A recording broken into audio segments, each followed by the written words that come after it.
ಚುನಾವಣೆ ಅಂತ ಬಂದಾಗ ಕೃಷ್ಣ ಬೈರೇಗೌಡರು ಬರ್ಬೋದಾ ಹಿನ್ನೆಲೆಗೆ? ನೋಡಿ, ನಾನು ಜನ ನನಗೆ 6 ಬಾರಿ ಶಾಸಕರನ್ನಾಗಿ ಮಾಡಿದ್ದಾರೆ ಕರ್ನಾಟಕದಲ್ಲಿ.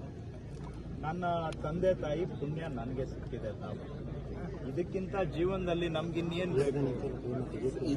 ಕಾಂಗ್ರೆಸ್ ಪಕ್ಷ ನನ್ನನ್ನ 3 ಬಾರಿ ಮಂತ್ರಿ ಮಾಡಿದೆ. 5 ವರ್ಷ ಕೃಷಿ ಮಂತ್ರಿಯಾಗಿ ಸಂಪೂರ್ಣ ಅವಧಿಗೆ ಕೆಲಸ ಮಾಡಿದವನು ನಾನು ಒಬ್ಬನೇ ಅನ್ಸುತ್ತೆ 40 ವರ್ಷದ ಇತಿಹಾಸ.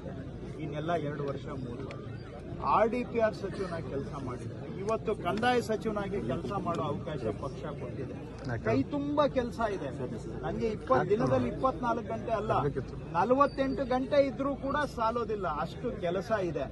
ನಮ್ಮ ಅಧಿಕಾರಿಗಳೇ ನಮ್ಗೆ ಕೆಲಸದ ಒತ್ತಡ ಜಾಸ್ತಿ ಆಗ್ಬಿಟ್ಟಿದೆ ನೀವು ಬಂದ್ಮೇಲೆ ಅಂತ ನನ್ನ ಮೇಲೆ ಕಂಪ್ಲೇಂಟ್ ಮಾಡ್ತಾರೆ. ಇಷ್ಟೆಲ್ಲ ಇರೋವಾಗ ಯಾಕೆ ಇರೋ ಕೆಲಸ ಮಾಡೋಣ? ಕೈಗೆ ಸಿಕ್ಕಿದ್ರಲ್ಲಿ ಏನೋ ಒಂದಷ್ಟು ಕೆಲಸ ಮಾಡಿದ್ರೆ ಹೇಳ್ತೇನೆ. ಇರೋದ್ರಲ್ಲಿ ನಾವು ಕೆಲಸ ಮಾಡಿ ಏನೋ ಜನಕ್ಕೆ ಒಂದು ಕೈಲಾದಷ್ಟು ಅಳಿಲು ಸೇವೆ ಮಾಡಿದ್ರೆ ಅದೇ ಸೌಭಾಗ್ಯ ನಮ್ಮ ಪಾಲಿಗೆ.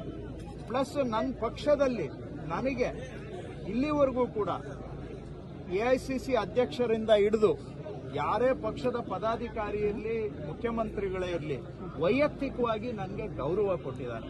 ಆ ಗೌರವದ ಮುಂದೆ ಯಾವ ಅಧಿಕಾರನೂ ಕೂಡ ಸಮ ಅಲ್ಲ. ಸೊ ನನಗೆ ಏನೆಲ್ಲ ಸಿಗಬೇಕು ಅದೆಲ್ಲವೂ ಕೂಡ ಸಿಕ್ಕಿದೆ. ಸೊ ನಾನು ಇನ್ಯಾವುದಕ್ಕೂ ಆ ಥರ ನನ್ನ ಕೆಲಸ ಏನ್ ಪಕ್ಷ ನನಗೆ ಮುಖ್ಯಮಂತ್ರಿಗಳು ಕೆಲಸ ಕೊಟ್ಟಿದ್ದಾರೆ ಆ ಕೆಲಸ ಮಾಡ್ತಾ ಇದ್ದೇನೆ. ಇವತ್ತು ನೀವು ಇಷ್ಟೆಲ್ಲ ಗೊಂದಲ ಅಂತ ಇದ್ದೀರ. ನಾನು ಇವತ್ತು ಇಲ್ಲಿ ಕಿತ್ತೂರಿನಲ್ಲಿದ್ದೇನೆ, ಮಧ್ಯಾಹ್ನ ಕಾರವಾರದಲ್ಲಿದ್ದೇನೆ. ನನ್ನ ಕೆಲಸ ನಾನು ಮಾಡ್ತಾ ಇದ್ದೇನೆ. ಯಾಕಂದ್ರೆ ನಮಗೆ ಏನೋ ಸಿಕ್ಕಿರೋ ಅವಕಾಶದಲ್ಲಿ ಕೆಲಸ ಮಾಡಬೇಕು. ನನ್ನ ಪಕ್ಷ ನನಗೆ ವೈಯಕ್ತಿಕವಾಗಿ ಗೌರವವಾಗಿ ನಡೆಸಿಕೊಂಡಿದೆ. ಪಕ್ಷದಲ್ಲಿ ನನಗೆ ಗೌರವ ಇದೆ.